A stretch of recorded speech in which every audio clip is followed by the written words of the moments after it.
بسم الله الرحمن الرحيم. السلام عليكم ورحمة الله وبركاته. الحمد لله والصلاة والسلام على رسول الله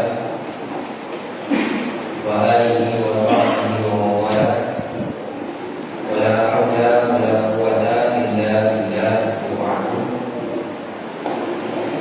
Sekali lagi Allah Subhanahu wa taala yang telah menciptakan kita, memelihara kita, mengatur kita, memberikan rezeki kepada kita, yang tidak ada sesembahan yang harus disembah melainkan Dia semata, yang memiliki nama-nama yang husna dan sifat-sifat yang mulia. Salawat beserta salam semoga senantiasa bisa terlimpahkan kepada Rasul kita Allah Muhammad sallallahu alaihi wasallam, kepada keluarganya, para sahabatnya, tabi'in, tabi'in, kepada orang-orang sunnah wal jamaah, dan kepada kita semua yang berusaha mengikuti jejak beliau dengan baik. Mudah-mudahan kita bersama digolongkan oleh Allah Subhanahu wa taala termasuk golongan orang yang mengikuti jejak beliau dengan baik. Amin ya rabbal alamin. Bismillahirrahmanirrahim. Warahmatullah. Para jemaah Masjid Al-Jariyah Surabaya yang semoga senantiasa dirahmati, diberkati, dan diberikan taufik oleh Allah Subhanahu wa taala. Alhamdulillah, kita memuji Allah, bersyukur kepada Allah Subhanahu wa taala. Malam hari ini masih diberikan kesehatan, kekuatan, masih diberikan iman Islam, sehingga kita masih bisa beribadah kepada Allah Subhanahu wa taala. Dan salah satu bentuk ibadah adalah menuntut ilmu agama yang merupakan kewajiban bagi setiap muslim laki-laki maupun yang perempuan. Mudah-mudahan berkumpulnya kita di tempat ini Allah Subhanahu wa taala berkahi, Allah Subhanahu wa taala ridhoi. Mudah-mudahan dapat memberatkan amal timbangan kebaikan kita, dan juga mudah-mudahan mujalah kita pada hari ini dapat menambah ilmu, wawasan, iman, takwa, serta mempererat ukhuwah Islamiyah kita. Amin ya rabbal alamin. Ikhwatal iman rahimani wa rahmatullah.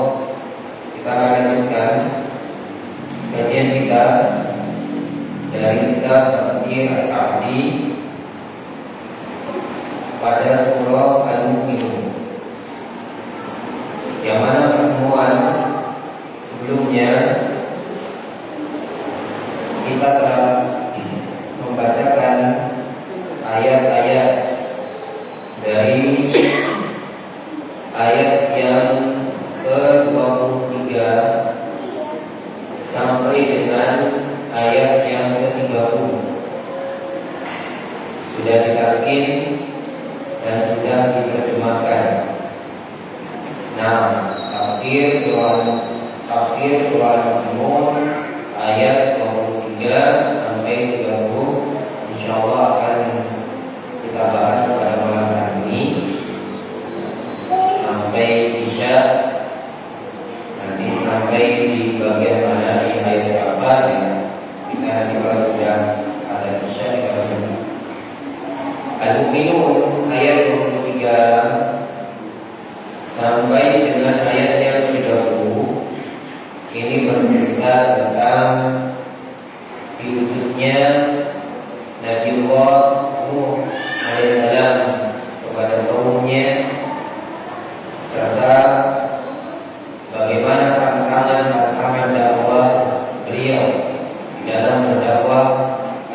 tauhid kepada kaumnya,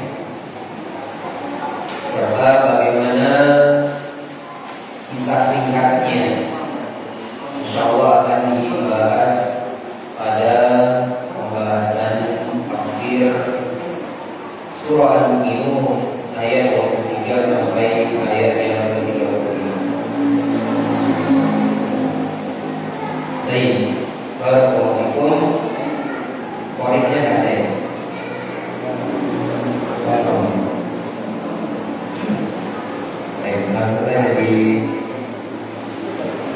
ditampilkan ayat 23 tafsirnya.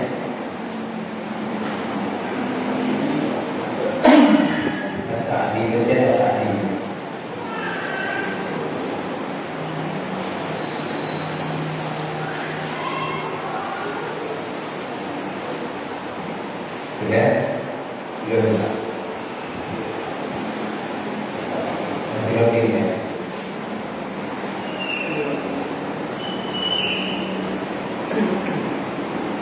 Sambil menunggu baik barakallahu. Jadi untuk yang dalam Quran yang kita lagi buka ayat 23 dari surah Al-Mu'minun. Dan dilihat terjemahannya. Kita bahas tafsirnya. Nah, langsung saja nih.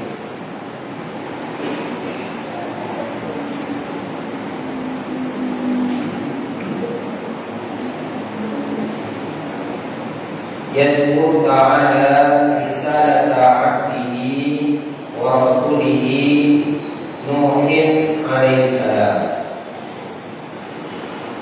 Yadkur ta'ala, Allah ta'ala menyebutkan atau mengisahkan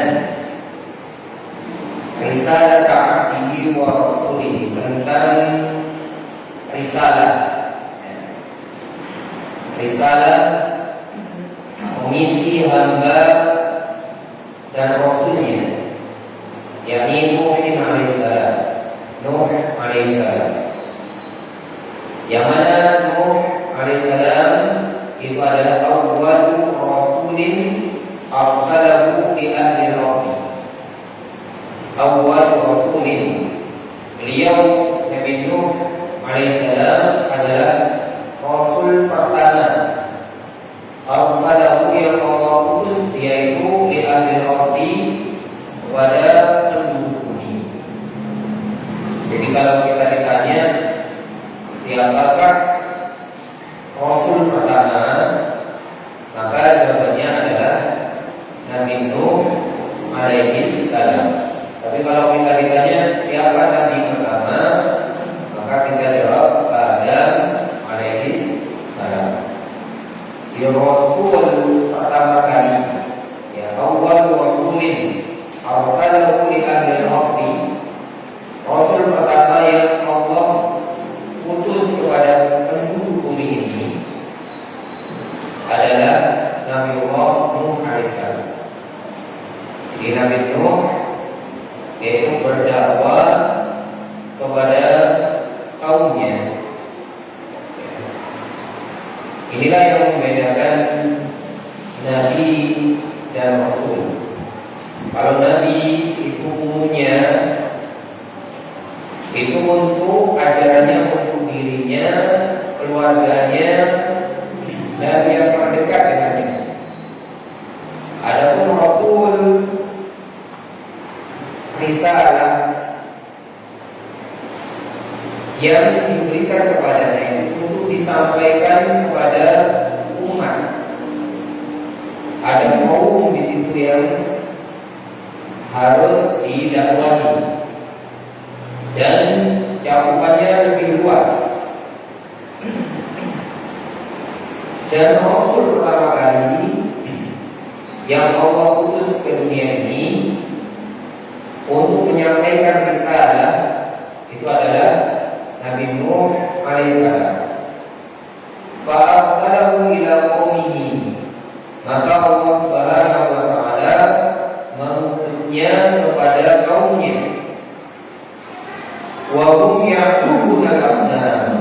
Sedangkan kaumnya tersebut adalah kaum yang suka menyembah al-asnam, berhala-berhala.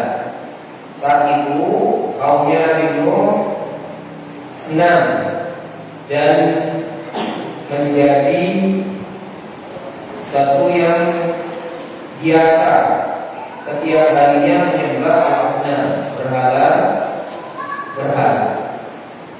Fa'amarahum bi'ibadatillahi wahdah. Lalu Nabi Nuh diutus oleh Allah untuk memerintahkan mereka bi'ibadatillahi wahdah, untuk beribadah kepada Allah satu-satunya. Jadi itu misi Nabi Nuh alaihissalam diutus kepada kaumnya, karena kaumnya ini adalah kaum yang menyembah berhala. Ini adalah satu kesalahan yang besar, kezaliman yang besar. Nah, kalau tidak diutus seorang Rasul, bisa jadi nanti kaumnya ini akan ada hujah di hadapan Allah Subhanahu wa taala. Ya Allah, tidak ada Rasul yang menyampaikan dakwah kepada kami. Namun setiap kaum, setiap masa itu ada nabinya, ada Rasulnya. Maka tidak ada alasan kepada orang-orang yang menyembah berhala atau menyebutkan Allah Subhanahu wa taala, tidak ada alasan mereka untuk tetap menyembahnya, karena ada Rasul. Maka Nabi Nuh berkata, ya qaumi ibudullah, wahai kaumku, u'budullah, sembahlah oleh kalian Allah Subhanahu wa ta'ala. Ini bahasanya sudah lembut. Ya, Nabi Nuh alaihissalam, ya qaumi, wahai kaumku, u'budullah, sembahlah Allah Subhanahu wa ta'ala. Jadi jelas dakwah Nabi Nuh mengajak kaumnya yang sedang beribadah kepada berhala untuk supaya beribadahnya, menyembahnya hanya kepada Allah. Ai aqisu lahu kal ibadah. Maksudnya murnikan oleh kalian kepadanya di dalam beribadah. Maksudnya murnikan ibadah itu hanya untuknya. Ibadah penyembahan, ibadatan penghambaan itu murnikan, hanya ditujukan kepadanya Allah Subhanahu wa ta'ala saja.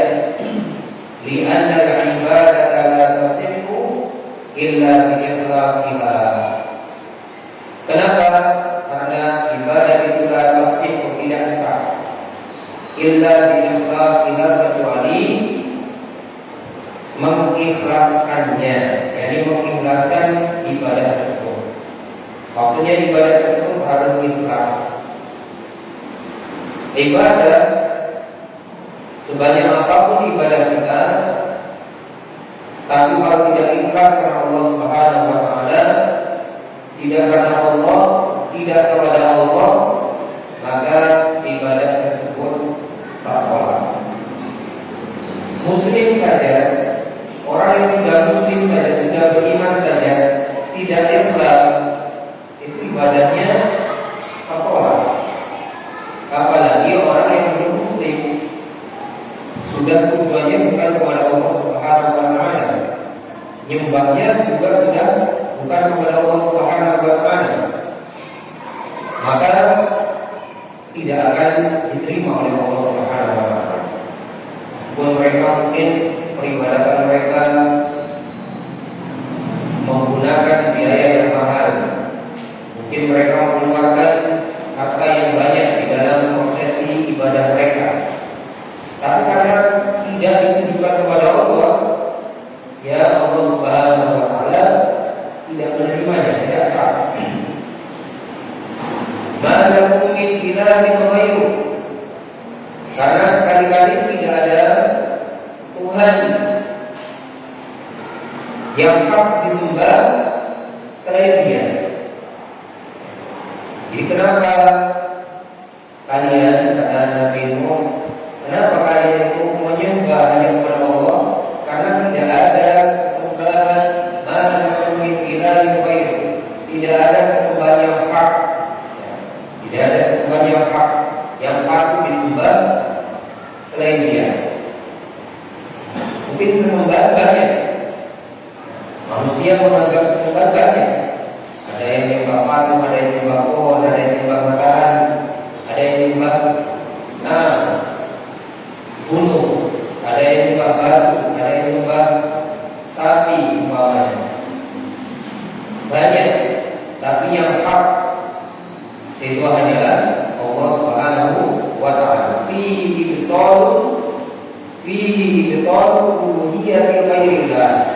Di dalam ayat ini, di dalam ayat malakum min ilahin ghairuh, ada ibtal, ada pembatalan uluhiyyati ghairillah, keilahian, ketuhanan selain Allah Subhanahu wa ta'ala. Di dalam ayat malakum min ilahin ghairuh itu ada pembatalan terhadap sifat ketuhanan kepada selain Allah Subhanahu wa ta'ala.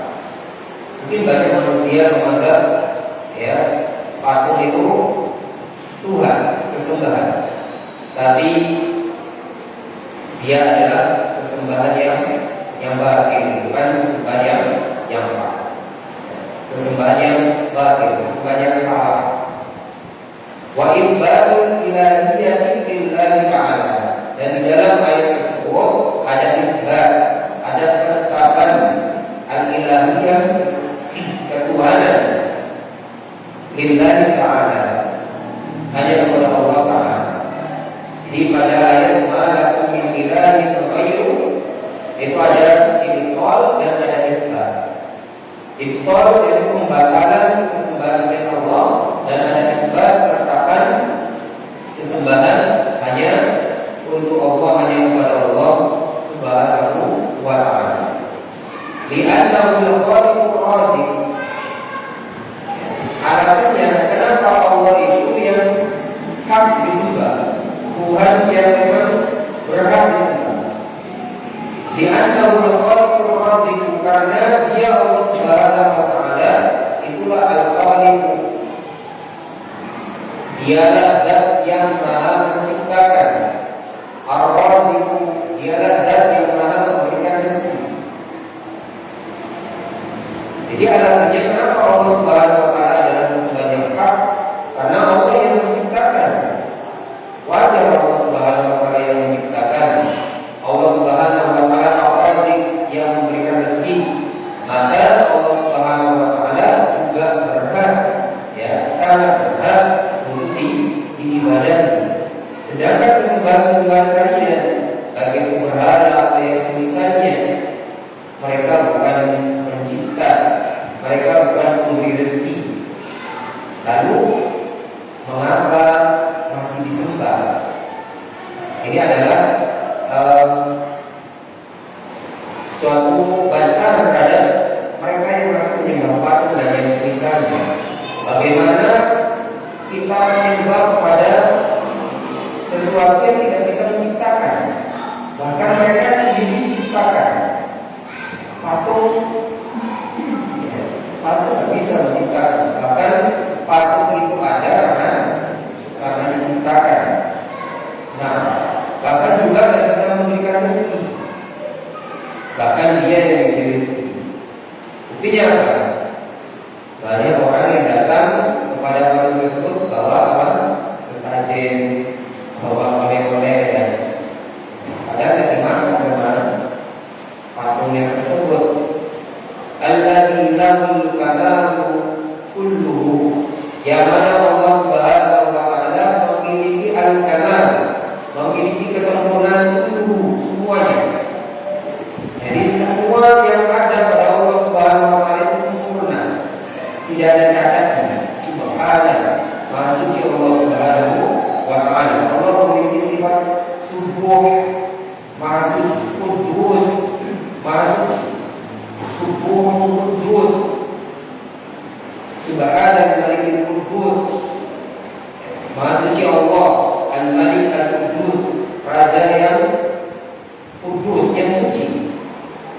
yakni terlepas, terbebas dari yang namanya kekurangan, cacat, lemah, dan yang semisalnya. Alladzi lahu al-kamal, Allah itu punya kesempurnaan semuanya. Yang ini tidak dimiliki oleh Tuhan selain Allah. Wa ghairuhu bi khilaf dzalik, sedangkan selainnya dia tidak berbeda dengan itu. Maksudnya berbeda dengan sifatnya Allah. Allah itu sempurna pada semua sisinya, zatnya sempurna, sifat-sifatnya sempurna, nama-namanya sempurna, tidak ada cacat, tidak ada celah, sehingga kita itu tidak bisa menyalahkan Allah. Adanya dicacat, celahnya Allah, kesalahannya Allah, itu kita tidak nemu.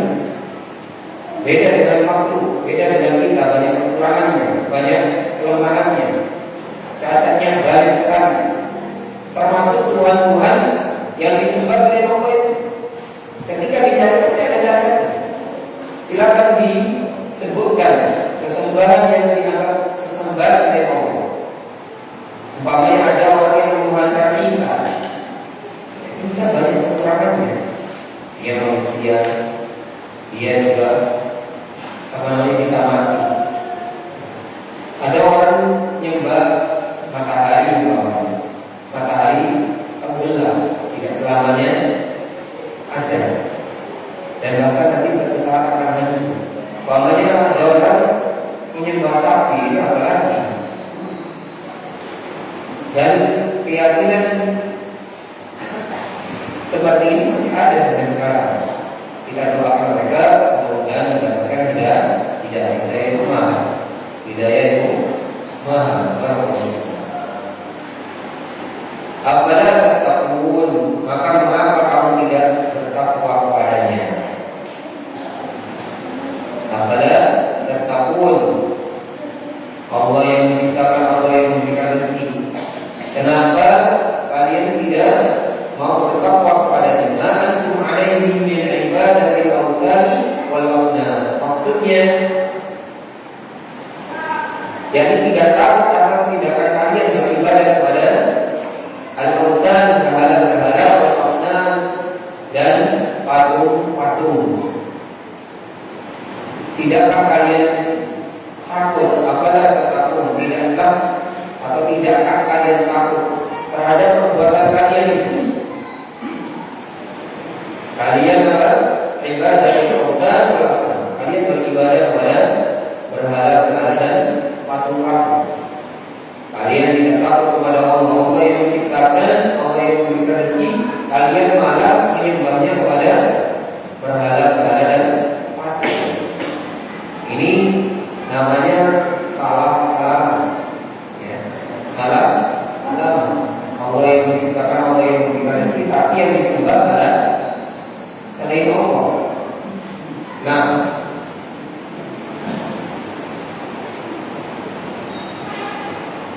allati subirat ala suwari qaumi salihin, yang mana mirip berhala-berhala patung-patung mereka itu dimiripkan ala suwari qaumi salihin, seperti rupanya suatu kaum yang salih. Maksudnya patung-patungnya itu diserupakan, dibentuk, dirubah, dipahat seperti kaum salih, ya, orang-orang salih. Jadi patung-patung yang mereka sembah itu nanti ada di Nuh, ya,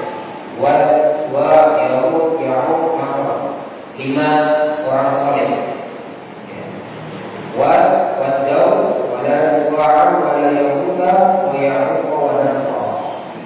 Ini 5 orang salih, ya, kaum salih. Ini orang-orang salih.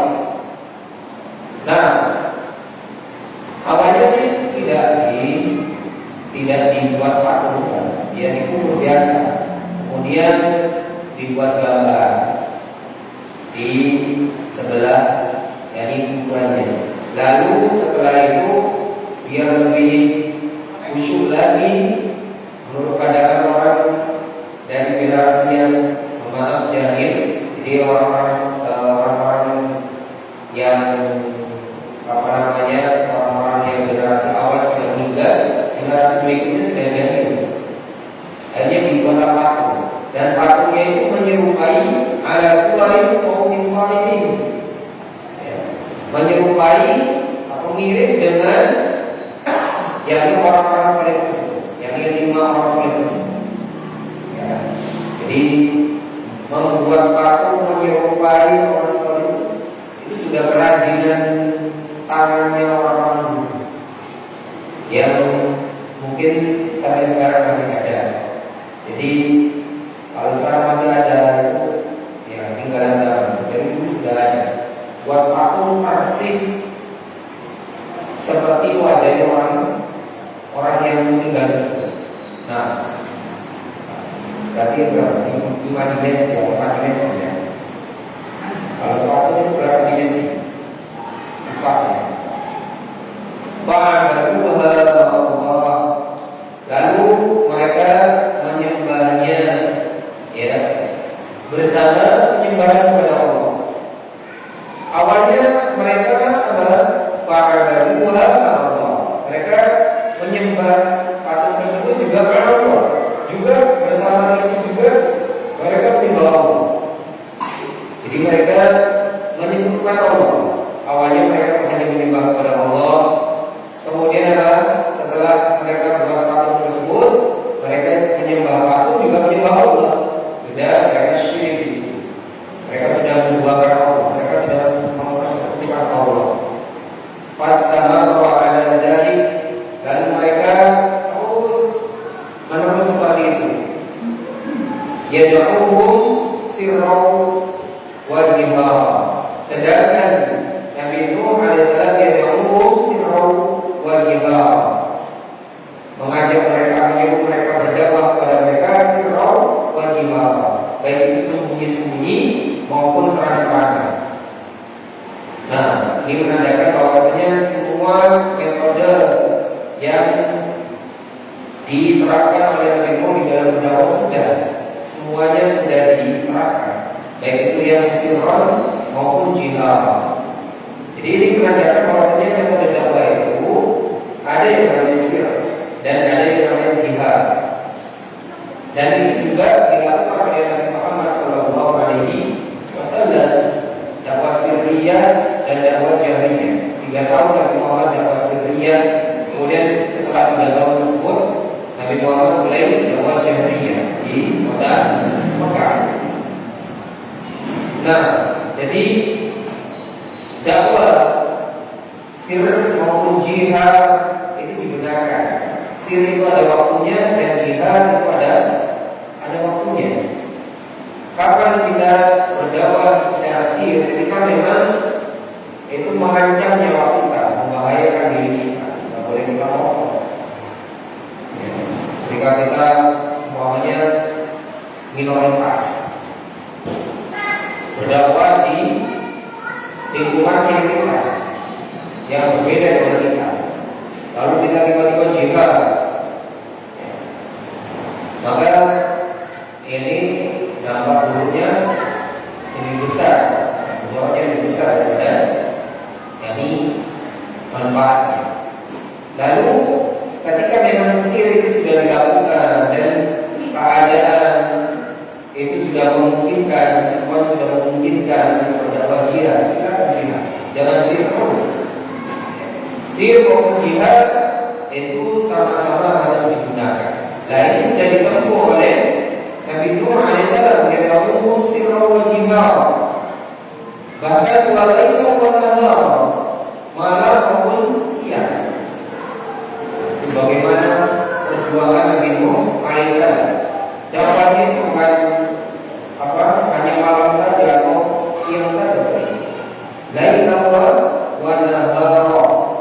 Bayangkan, ya. Ini bagaimana perjuangan Nabi Nuh alaihissalam sendirian. Sendirian beliau berdakwah siang dan malam, mengajak. menyembah patung, menyembah asnam,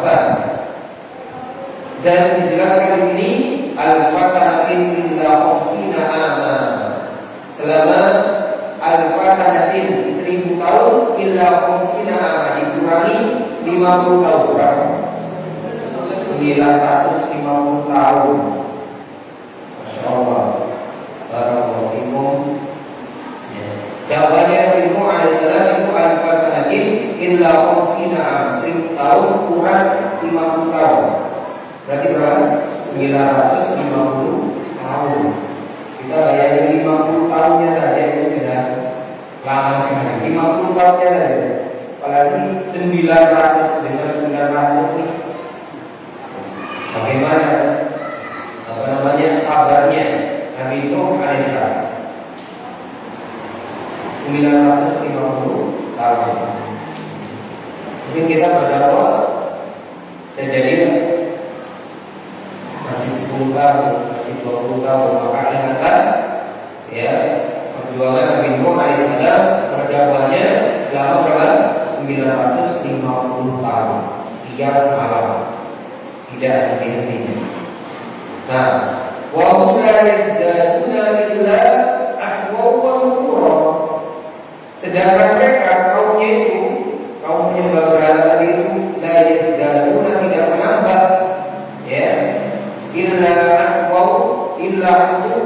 wa nufura, kecuali kesombongan dan nufur, antipati.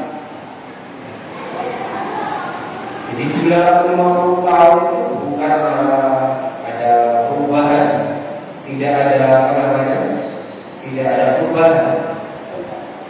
Siang malam, siang maupun jalan, ya, tidak membuat mereka berubah, tapi la yazdaduna illa aqwa wa nufura, malah menambah sombong mereka dan menambah antipati.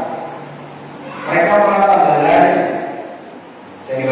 Mereka malah lari, malah tambah sombong. Faqala al-malaku min qawmihi al-ashraf was-sadatu al-masbu'un ala wajhi al-mu'aradati li nabiyyi Nuh wa tahdhir min ittiba'ihim. Faqala al-malak, maka berkata pemuka mereka,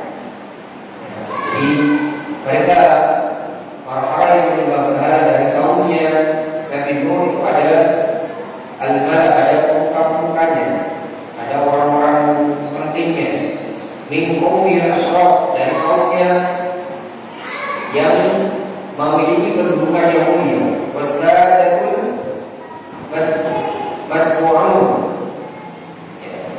dan yang ikut dengan mereka, para pengikut mereka yang sama-sama memusuhi ala wajhil mu'aradati li nabiyyi Nuh, yang mana melawan Nabi Nuh, yang ala wajhil mu'aradati, menentang terhadap Nabi mereka Nuh alaihissalam, wa tahdhir min ittiba'ihi, dan memperingatkan orang-orang untuk tidak mengikutinya, yakni mengikuti Nabi Nuh alaihissalam. Jadi kompak mereka itu, orang-orang kaum Nabi Nuh, kompak di dalam melawan Nabi Nuh, bukan kompak mengikuti Nabi Nuh. Malah kompak di dalam menghalangi Nabi Nuh, menghalangi orang-orang untuk tidak ikut dakwahnya Nabi Nuh.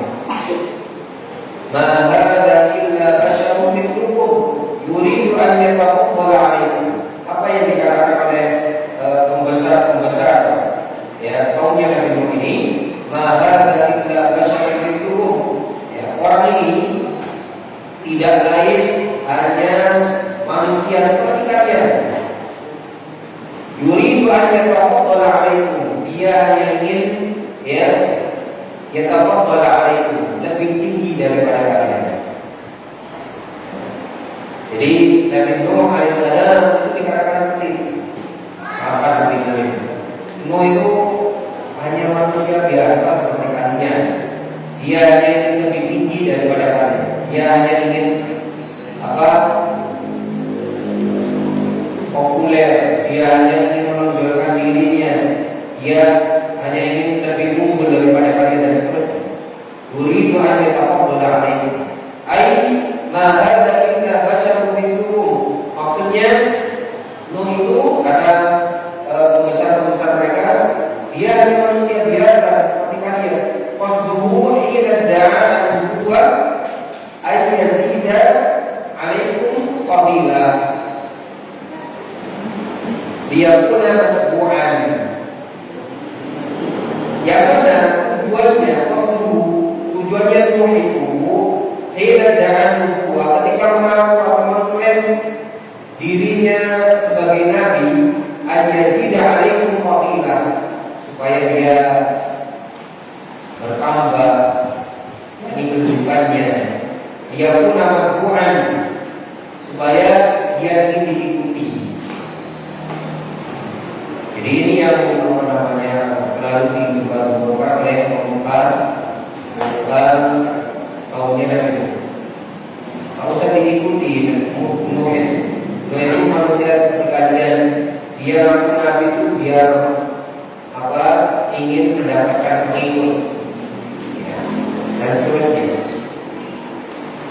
Wa illa alladhi yufaddilu alaikum wa huwa min jinsikum.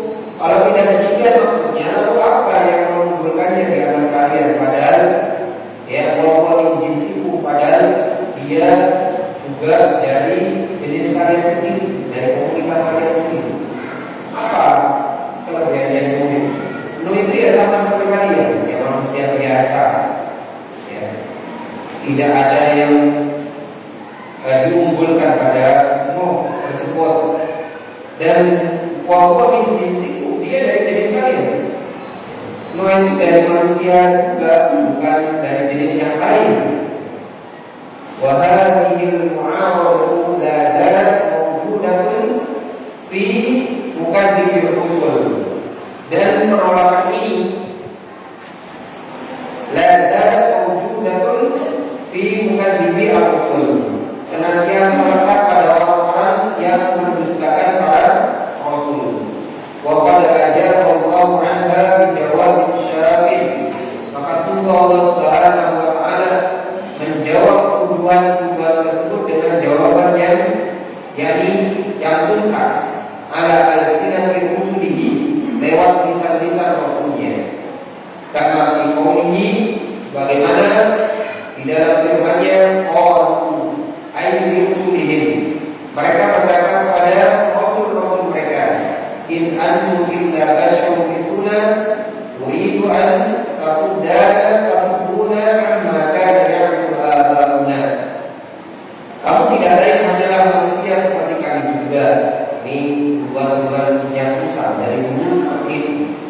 Kamu menghendaki untuk menghalangi atau ingin menghalangi kami dari apa yang telah disembah oleh nenek moyang kami. Ini dari dulu seperti itu, ya, yang diucapkan oleh orang-orang yang menolak para rasul. Fakuna bisultani mubin, maka dapatkanlah bukti yang nyata. Qalat lahum rusuluhum in antum illa basyarun mithlukum walakinna Allaha yamunnu 'ala man yasha'u min ibadihi. Lalu jawabannya adalah qalat lahum rusuluhum, rasul-rasul mereka berkata, in antum illa basyarun mithlukum, betul, kami adalah manusia seperti kalian. Akan tetapi walakinna Allaha yamunnu 'ala man yasha'u min ibadihi, akan tetapi Allah Subhanahu wa taala memberikan karunia kepada siapa saja yang dikehendaki dari hamba-hambanya. Ada fadl, ada karunia. Betul, Rasul, Nabi dan Rasul itu manusia, betul. Tapi Nabi dan Rasul itu punya fadl, punya karunia, punya kelebihan, punya keutamaan dibandingkan manusia yang lain, tidak bisa disamakan. Fa'aqbalu 'ala hadza anna hadza fadlullah wa minnahu falaysa lakum an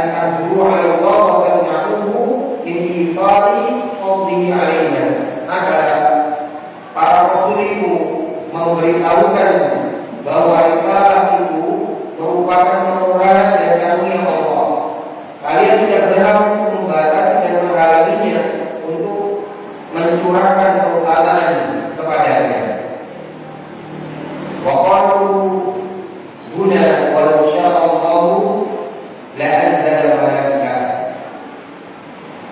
Mereka berkata, kalau sebenarnya Allah berganda, niscaya Allah akan menurunkan malaikat.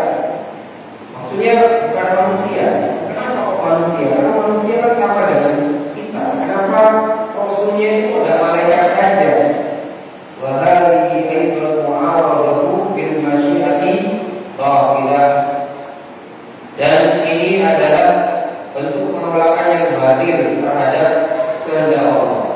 Allah inginnya Rasul itu dari manusia, lalu mereka malah menghendaki Rasul itu dari malaikat. Dari sisi saja sudah salah.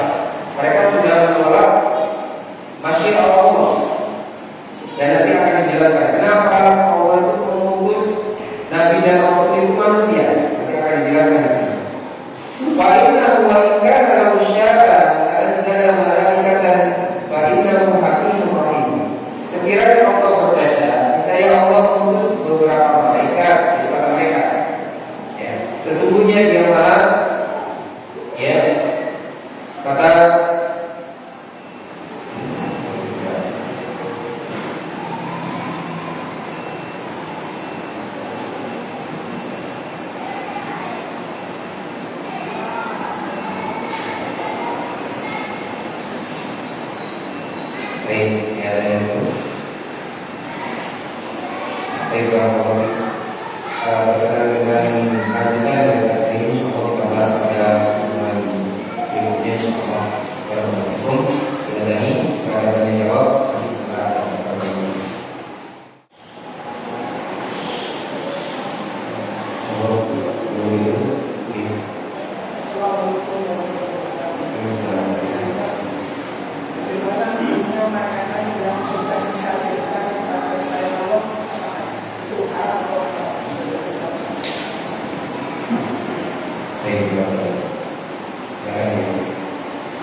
pertanyaannya bagaimana hukumnya makanan yang disajikan ya atau sesajen lah ya, sesajen kepada selain Allah bertauhid, kepada gunung ya, kepada pohon, kepada patung dan yang sebagainya. Bagaimana hukumnya? Jadi maksud hukum memakannya ya. Ya, ayo kalau itu ya daging sembelihan maka tidak boleh dimakan karena jelas sembelihan karena selain Allah itu syirik dan makanannya zatnya juga haram, berpengaruh kepada zatnya karena disembelih karena selain Allah, bukan Allah, bukan dengan nama Allah, tidak ditujukan kepada Allah, dan untuk persembahan selain Allah, maka perbuatan tersebut syirik dan zat sembelihannya juga haram untuk dimakan, jangan dimakan.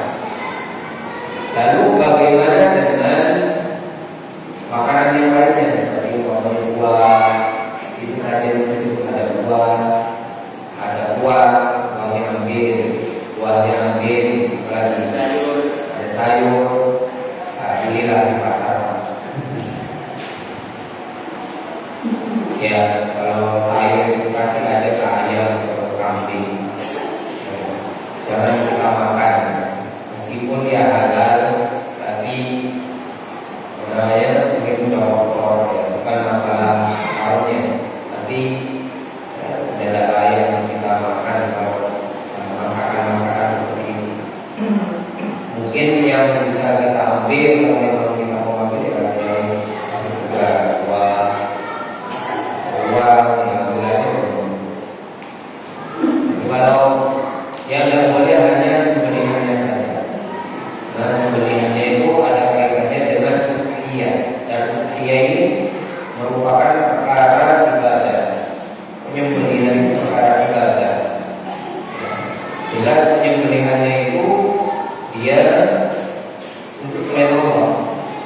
maka ini kesyirikan yang awal sekali. Maka tidak boleh dimakan. Adapun makanan yang lainnya tidak ada kaitannya dengan ibadah yang hanya prakteknya itu syirik, tapi zatnya halal, bisa dimakan. Kita ambil, kita makan sekarang.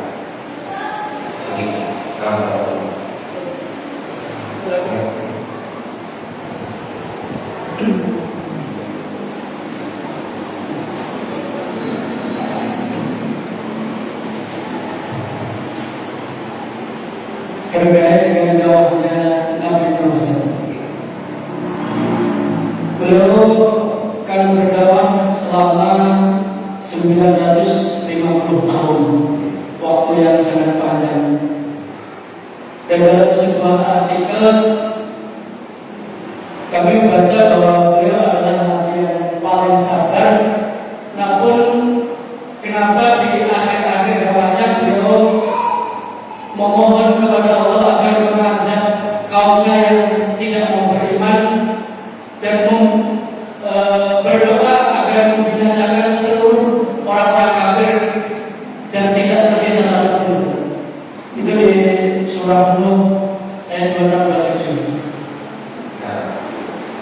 Kemudian kalau beliau bersabar, tapi beliau juga akan Allah mengazab kaumnya. Ini mohon penjelasan.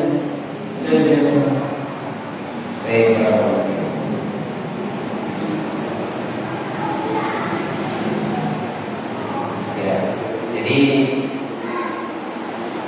pertanyaan yang pertama, Nabi Nuh alaihissalam itu berdakwah selama 950 tahun.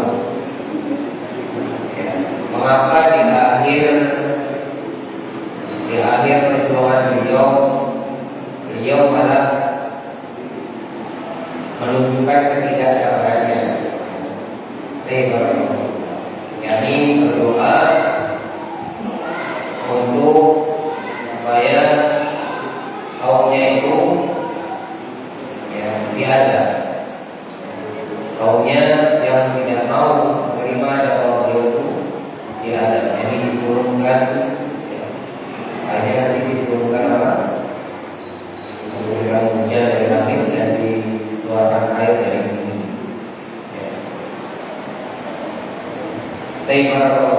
Ini jenis batin Nabi. Ini jenis batin Nabi.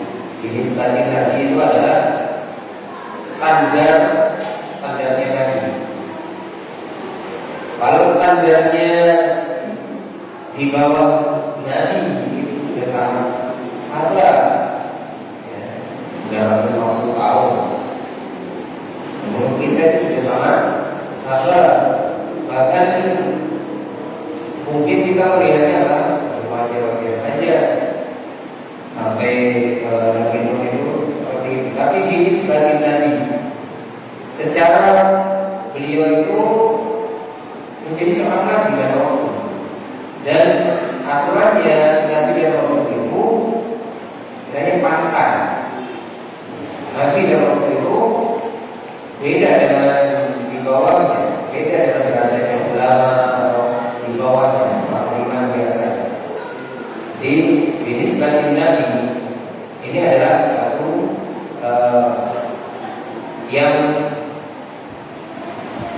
kurang, ya, satu yang kurang. Jadi jangan menyerah harusnya.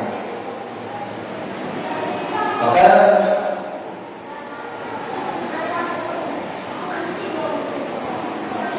kenapa di antara alasan Nabi Nuh itu tidak memegang musyawarah umat? Karena Nabi Nuh merasa bersalah untuk berdakwah, dia pernah mendoakan kaum yang berkhianat. Begitu juga Nabi Yunus alaihissalam sempat lari dari negerinya. Meskipun diri sebagai Anas secara yakni perasaan atau akal manusia itu wajar-wajar saja. Tapi ini sebagai nabi, secara dia menjadi seorang nabi dan rasul, itu aturannya adalah satu yang kurang.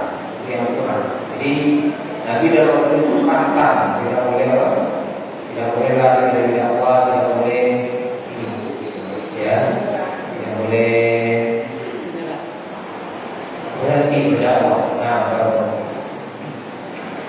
Sehingga memang apa yang terjadi pada nabi dan rasul terdahulu itu menjadi ibroh bagi kita, menjadi ibroh. Jadi apa yang terjadi itu dijadikan pelajaran bagi umat-umat setelahnya. Kalau Nabi Nuh saja yang 950 tahun berjuang berdakwah sabar itu, lalu di akhir-akhir di penghujung dakwahnya seperti itu. Lalu kita masih awal-awal sudah dikit-dikit sudah bawaannya merupakan pembukaan kepada pemerintah. Ya, tak boleh. Ya, tak boleh. Dikit-dikit mudah-mudahan didoakan laknat, doakan hidayah saja, doakan hidayah saja. Jadi kurang sabar itu binis batinani, bukan binis batinas ya, binis batinan. Dia secara dia menjadi seorang nabi itu memang kurang. Kalau dia ingin segera untuk dihadap kaumnya. Jadi memang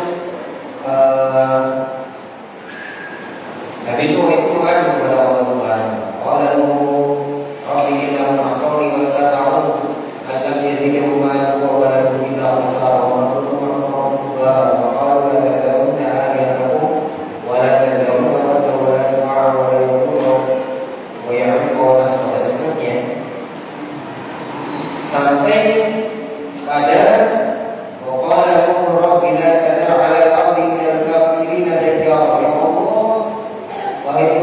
jangan sisakan sama sekali orang kafir di muka bumi ini. La tad'al al-ardi min al-kafirin dayyaran. Jangan sisakan sama sekali orang kafir di muka bumi ini. Itu jawabannya adalah ya. Inna kaitadakum bilu ibadah wa la yadul illa fajran kafar. Kalau mau biarkan orang kafir itu hidup ya Allah, ya, mereka akan menyesatkan hamba-hamba wa la yadul illa fajran kafar. Dan tidak melahirkan kecuali nanti anaknya menjadi anak-anak yang fajir dan kafir juga. Ini doanya Nabi. Secara manusia wajar, secara kita wajar. Sudah 50 tahun dakwah yang diterima malah nambah bertambah semuanya. Terus Nabi itu berterus wajar menurut kita.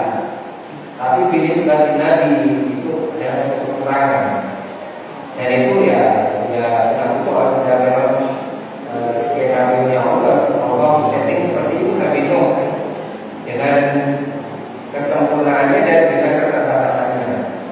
Makanya Nabi yang paling sempurna adalah Nabi Muhammad SAW. Dari semua nabi itu ada kekurangannya. Dan Nabi Muhammad juga ada kekurangannya, tapi yang paling sempurna dari para nabi itu adalah Nabi Muhammad SAW. Terus, ada lagi?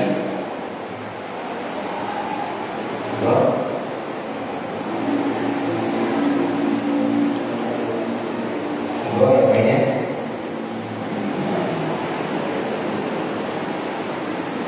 Sebenarnya tadi itu kajiannya potong. Kenapa nabi itu dari manusia? Itu kan namanya tujuan dari orang-orang kafir di masa Nabi Nuh.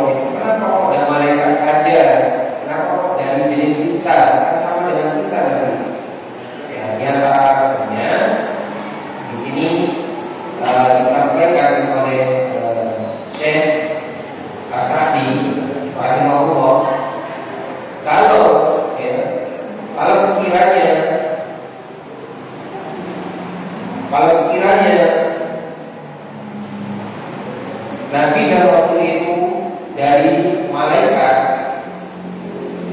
maka orang-orang tidak akan mampu menjalin komunikasi dengan mereka. Di antara mereka lalu ala muqatabatihi wa la yumkinu an yakuna illa bisurati rabbih. Kalau seandainya Nabi dan Rasul itu dari malaikat, maka malaikat itu tidak akan bisa berkomunikasi dengan manusia. Yang mana berkomunikasi dengan manusia yang baik itu illa bisurati rabbih, kecuali harus dengan rupa manusia, rupa orang laki-laki. Bagaimana kita membayangkan seandainya Rasulnya itu Nabi dan Rasulnya malaikat, bersayap ribuan, besar, yang istilahnya tak punya perasaan. Beda dengan